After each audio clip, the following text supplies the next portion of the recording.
베드로전서 2장 11절 17절 370편 함께 읽겠습니다.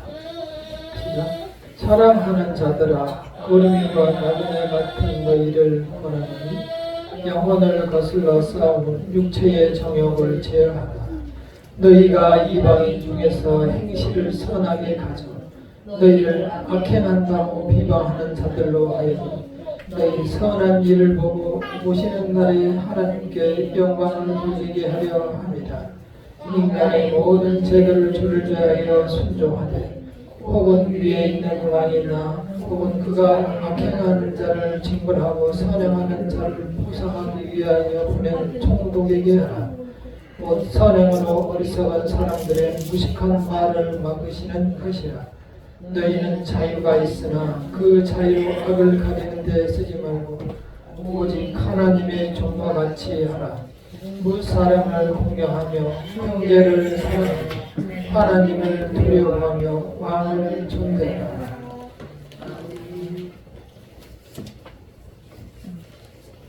그리스도 예수의 수제자 베드로가 이제 따뜻한 음성으로 우리를 부릅니다. 사랑하는 자들아, 그는 지난날의 실패를 다 정리하고 다시 하나님을 바라보니 새로운 세상이 보이고 사람들이 이웃이 보이기 시작했습니다. 전에는 마치 자기가 가장 하나님을 사랑하는 것처럼, 가장 예수를 사랑하는 것처럼 고백했었습니다. 주는 그리스도시요 살아계신 하나님의 아들이십니다. 이렇게 고백했지만 로마 병정들의 번뜩이는 칼에 혼비백산 도망치고 말았습니다. 여러 차례 연약함을 깨닫고 내 자신으로는 한없이 약하다는 것을 깨닫게 됩니다. 그러나 그가 부활하신 그리스도를 본 후에 이렇게 온전히 새 사람이 되었습니다. 매우 담대해졌습니다. 사망 권세를 이기고 죽음을 이기신, 그리고 일어서신 그리스도를 보았습니다.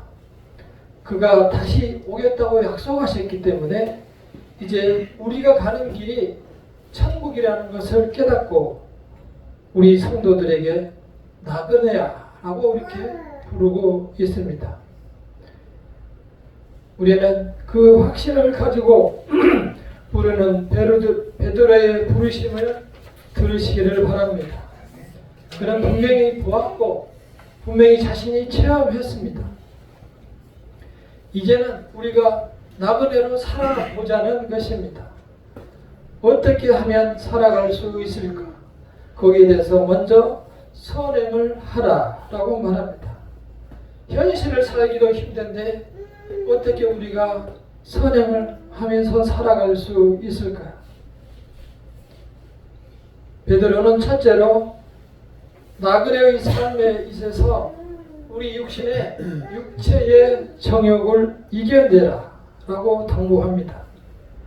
내 자신의 육체의 정욕을 우리 스스로가 극복하기 너무 어렵다는 것입니다. 육체의 정욕을 갈라디아서에서는 이렇게 얘기합니다.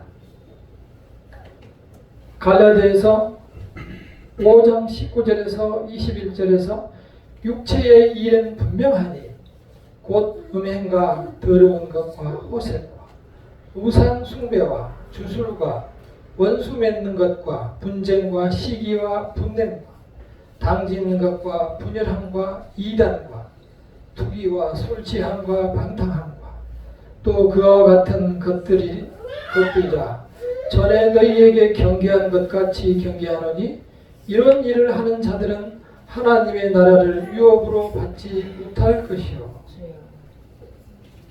경고하고 있습니다. 이 육신의 일은 현저히 우리를 붙들어 천국으로 가기 어렵게 만듭니다. 우리가 육체를 극복하며 살아가는 것이 얼마나 어려운가는 하나님의 선택함을 받은 이스라엘 백성들이 그들이 살아가는 길을 보면 알 수 있습니다. 여호수아는 광야 40년을 끝내고 가나안 땅으로 들어갈 때 당부합니다. 신명기 7장 2절에서 그들을 진멸하라. 남녀노소 할 것 없이 다 진멸하라. 그리고 그들과 어떠한 언약도 하지 말라. 그들을 불쌍히 여기지도 말라. 그들하고 혼인도 하지 말라. 이는 그가 내 아들을 유혹하여 내 아들이 여호와를 떠나고 다른 신들을 섬기게 하므로 하나님께서 진노하여 너희를 멸하실 것이라. 이렇게 경고를 하고 그 나라 풍습과 그 나라 백성들의 습관을 따라가지 말라고 강력하게 경고했습니다. 틀림없이 그들의 세상의 유혹이 너희를 무너뜨리고 말 것이다 경고한 것입니다. 이 말씀만 보면은 하나님은 아주 무서운 분입니다. 진노하는 하나님이라고 보입니다. 피도 눈물도 없는 분으로 사랑의 하나님과는 거리가 먼 분으로 보입니다. 세상에 이런 분이 있을까? 이런 생각도 하게 됩니다. 저 역시 그러한 의심을 갖게 되었습니다. 그러나 우리는 함께 시편 106편을 열어보도록 하겠습니다. 882페이지입니다. 구약성경 시편 106편 34절에서 36절을 함께 보도록 하겠습니다. 시편 106편 882페이지 시편 106편 34절부터 38절까지 함께 읽어보겠습니다. 시작. 그들은 여호와께서 멸하라고 말씀하신 그 이방 민족들을 멸하지 아니하고 그 이방 나라들과 섞여서 그들의 행위를 배우며 그들의 우상들을 섬김으로 그것들이 그들에게 올무가 되었도다. 그들이 그들의 자녀를 악귀들에게 희생제물로 바쳤도다. 무죄한 피 곧 그들의 자녀의 피를 흘려 가나안의 우상들에게 제사함으로 그 땅이 피로 더러워졌도다. 얼마나 무섭고 더러운 땅인지를 우리는 알 수가 있습니다. 34절에서 그들은 멸하지 않았다. 하나님께서 반드시 진멸하라고 했는데 하나님의 말씀을 듣지 않고 쌩깠습니다. 요즘 말로. 그리고 그들과 섞이지 말라고 했는데 결혼하지 말라고 했는데 결혼했습니다. 그들과 어떠한 언약도 하지 말라고 했는데 그들의 풍습을 배우기 시작했습니다.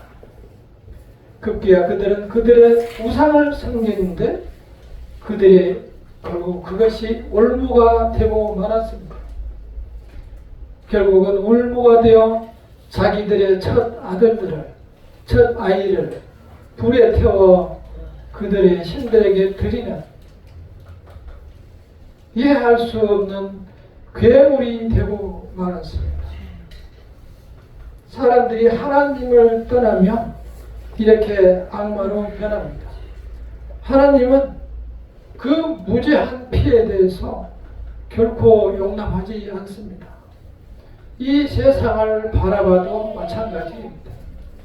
무죄한 피에 대해서 결코 하나님은 용납하지 않습니다.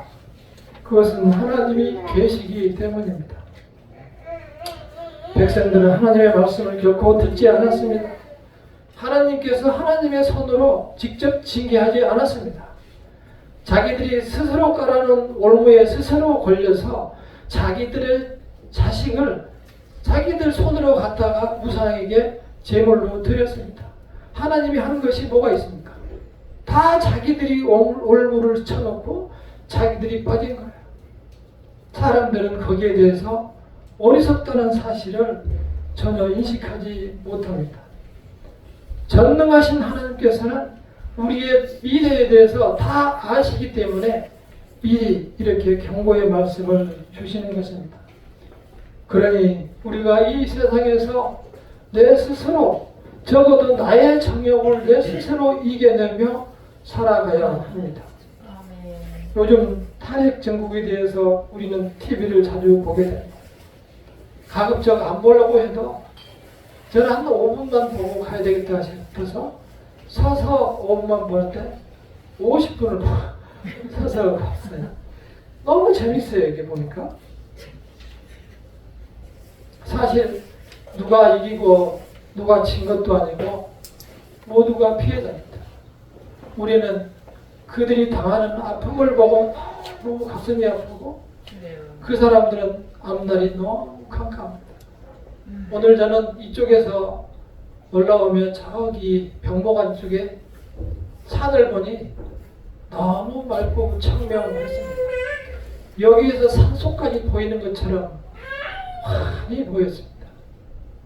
반면에 지금 재판을 받거나 지금 청문회장에 있는 사람들의 그들의 앞으로의 이제 캄캄한 어둠 속에서 어둠의 나날들만을 바라보고 살아가게 될 것입니다.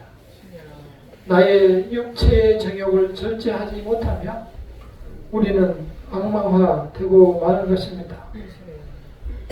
한 번만 더 생각하고 한 번만 더 내 자신을 사랑했으면 내 자신을 잘못 사랑했기 때문에 그러한 헛된 길로 나가고 만 것입니다. 이제 또 재판에 서게 되면 수많은 사람들이 살기 위해서 또 다른 거짓말을 하고 또 다른 내 자신의 아픈 상처를 남기게 될 것입니다. 우리는 이 세상을 살아가며 내 스스로 올무에 걸리지 않았는지 늘 돌아보아야 합니다. 나 역시 돈과 명예와 권력의 올무에 걸리지 않았는지 확인해 보시기를 바랍니다. 우리는 그러한 권력과 명예와 부 이런 것들이 없을 때 종종 세상에서 내가 소외받았다고 생각합니다. 나는 남들로부터 소외받고 나 혼자 정말 가는 길이 힘들고 어렵다라고 생각합니다. 그 소외와 외로움과 고독을 이 세상에서 우리가 이겨내야 합니다. 충분히 외로워야 합니다. 그때 하나님의 손길이 내가 너와 함께 있다 이렇게 말씀해 주십니다. 조금 전에 권사님의 기도가 그러한 기도였습니다. 우리가 홀로 외롭고 힘들 때에 그것에 혼자 있는 것이 아니고 하나님께서 함께 하고 있는 것입니다. 빛이 어두움에 비치되 어두움이 깨닫지 못하더라. 하나님께서 이렇게 세상에서 평안하고 아름답게 즐겁게 살아갈 수 있는 길을 터주셨는데 열어주셨는데 사람들은 깨닫지 못합니다. 예수께서는 많은 사람들에게 이제 어둠 속에서 긴 어둡고 힘든 터널에서 벗어나도록 빛이 되어 주셨습니다. 우리가 살 길은 그 빛을 찾아 나가는 겁니다. 내 발로 찾아 나가야 합니다. 하나님께서 그렇게 인간을 창조하셨어요. 거기에서 끌어내는 것이 아니고 너 길로 너 발로 나오라고 성경을 통해서 말씀을 해주고 있습니다. 우리 길로 그러한 세상의 올무와 내 자신의 정욕에서 내 힘으로 나와야 합니다. 그래야만 내가 이 세상에서 승리할 수 있습니다. 영접하는 자, 곧 그 이름을 믿는 자들에게 하나님의 자녀가 되는 권세를 주셨도다.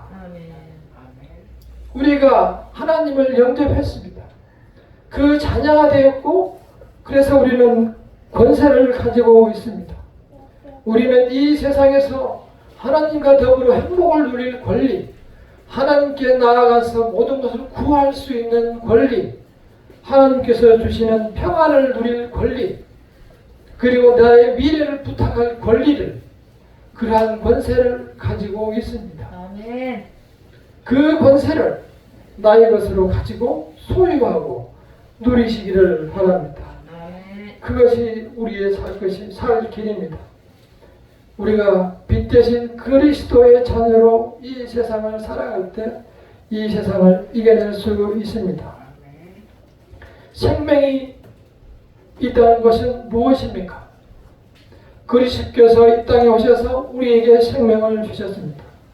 생명이 있다는 것은 단 1초, 1분도 가만히 있지 않습니다. 우리 손자가 저기 있는데 아무것도 할 일 없으면서 계속 움직여가지고 아주 피곤한, 잠자는 시간 빼놓고 계속 움직이고 웃고 떠들고 춤추고 또 울고 계속 돌아다녀요. 나이가 훨씬 많은 제가 감당할 수가 없어요. 힘들어서 이제 애를 못 보겠어요. 제가 훨씬 힘이 센데도 저 부드러운 아이의 힘을 내가 못 쫓아가요. 생명은 보이지 않지만 계속 움직이는 거예요. 뒤에 이런 화초가 있지만 이런 화초는 다 생명이 있어요. 그리고 우리 보기에는 예배가 끝나도 똑같이 그 자리에 있으니까 그대로 있는 줄 알지만 시간이 지나면서 이 화초들은 계속 성장하고 그 안에서 분해하고 또다시 성장하여 새로운 새싹을 띄웁니다. 이 온 세상이 얼고 눈으로 뒤덮이고 온 세상은 죽은 것 같지만 내년은 그 온 땅을 뚫고 그 연한 새 싹이 올라오고 그 싹이 올라와서 다시 꽃을 피우고 열매를 맺고 씨앗을 만들고 이렇게 생명으로 우리가 물 하나 주지 않아도 다 살아나서 하나님의 역사를 이루어 갑니다. 생명은 움직이고 생명은 아름다운 것을 사모하는 그쪽으로 나아가는 힘이 있습니다. 그래서 영어에서 봄을 스프링이라고 하는 거예요. 생명력이 스프링처럼 용솟음하기 때문에 봄을 스프링이라고 하는 거예요. 그 생명을 우리는 그리스도의 생명을 받았습니다. 우리 속에는 그런 아름다움을 사모하고 선한 것을 사모하고 멋진 것을 좋아하는 그러한 마음이 우리 모두에게 다 잠재되어 있습니다. 그 아름다운 마음이 이 세상에서 싹 틔우게 하는 것이 내 인생의 성공입니다. 전에도 말씀드렸지만 매년 이맘때면 전주 노송동 주민센터에 얼굴 없는 천사가 와서 큰 돈을 놓고 합니다.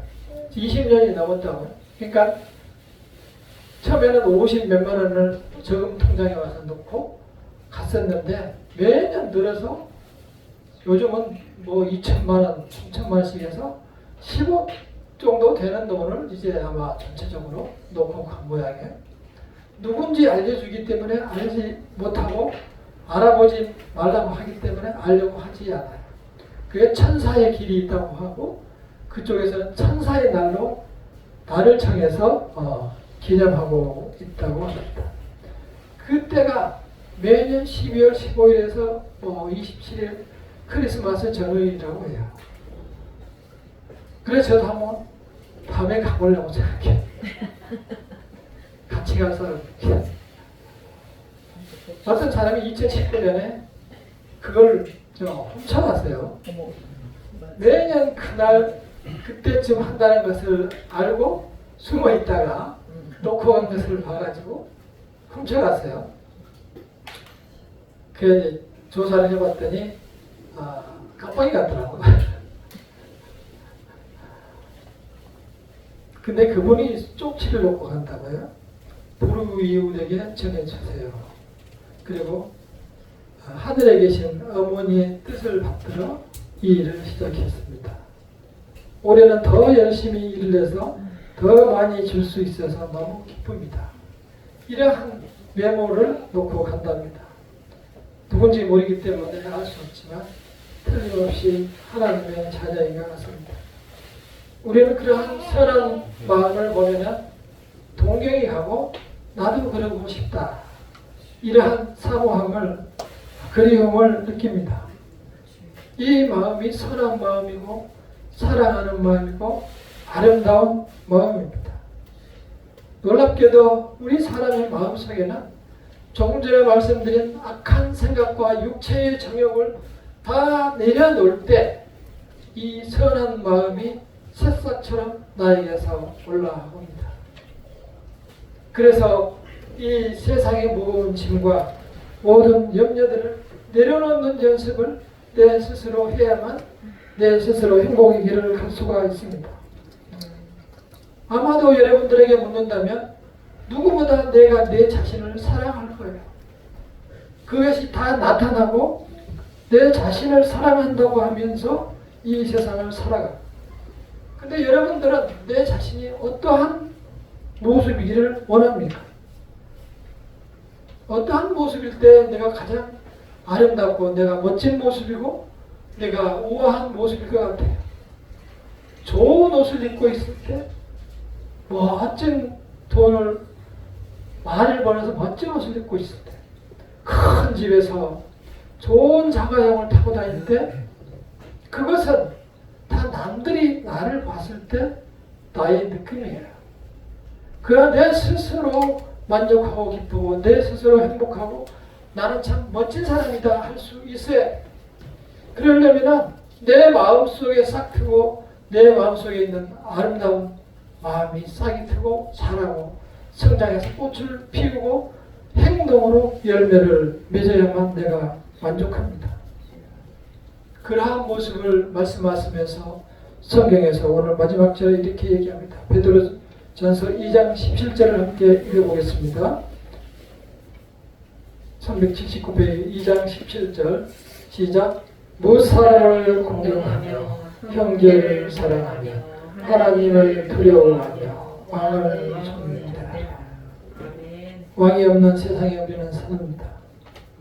우리는 그래서 무사람을 존대하며 무사람을 다른 사람을 소중하고 존경하며 또한 내 자신을 비롯해서 나의 형제와 이웃을 사랑하며 또 하나님을 존경하며 이렇게 사는 것이 가장 아름다운 모습이라는 것입니다.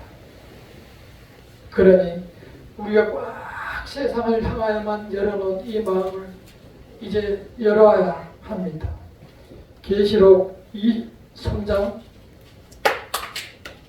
계시록 3장 맨 뒤에 있는 계시록 3장 20절과 21절을 함께 읽어보겠습니다. 계시록 3장 20절과 21절 시작. 볼지어다 내가 문 밖에 서서 부리노니 누구든지 내 음성을 듣고 문을 열고 내가 그에게로 들어가 그와 더불어 먹고 그는 나와 더불어 먹으리라. 이기는 그에게는 내가 내 보좌에 함께 앉게 하여 주기를 내가 이기고 내 아버지 보좌에 함께하는 것과 같이 하리라. 그래서 하나님께서 세상으로만 열어놓은 이 문을 내 스스로 열고 하나님께서 열어주실 때 하나님께서 들어와 나와 더불어 먹고 마시는 것이 참으로 사랑하며 하나님을 존경하는 삶이라는 거예요. 우리가 무엇을 하나님께 해드리는 것이 아니고 하나님께 마음문을 내 마음문을 열고 그분을 받아들이는 것이 하나님을 존경하는 삶입니다. 그래서 우리가 가장 아름다운 모습은 내가 하나님과 더불어 먹고 마실 때 하나님과 더불어 먹고 마시며 이 세상에서 평안을 누릴 때가 가장 아름다운 모습입니다. 이제 성탄절을 맞이하여 우리는 그리스도께서 그러한 우리를 부르러 오셨다는 사실을 기억하시기를 바랍니다. 이 세상에만 바라보고 세상에서만 소망을 두고 살아가며 세상에 나의 모든 것이라고 생각하는 우리에게 이제 하늘을 향하여 손을 벌리고 하늘을 향하여 마음을 열고 내가 가는 길은 천국이고 나는 이 세상에서 나그네라는 사실을 내 스스로 고백하고 자백하고 인정하고 하나님께 나아가는 그러한 성도가 되라고 하는 것이 하나님께서 이 땅에 오시는 그리스도의 사랑입니다. 그래서 마지막으로 말씀하십니다. 마지막으로 하늘에는 그래서 지극히 높은 곳에서는 하나님께 영광이지만 우리가 사는 이 땅에서는 하나님께서 선택하신 모든 백성에게 평화다. 그 평화를 맞이하는 성탄절이 되시기를 간절히 축원합니다. 그리고 그 성탄절을 기쁨과 설레임으로 맞이하여 주님과 더불어 다시 새로운 해를 맞이하시는 귀한 시간이 되시기를 간절히 축원합니다. 기도하겠습니다.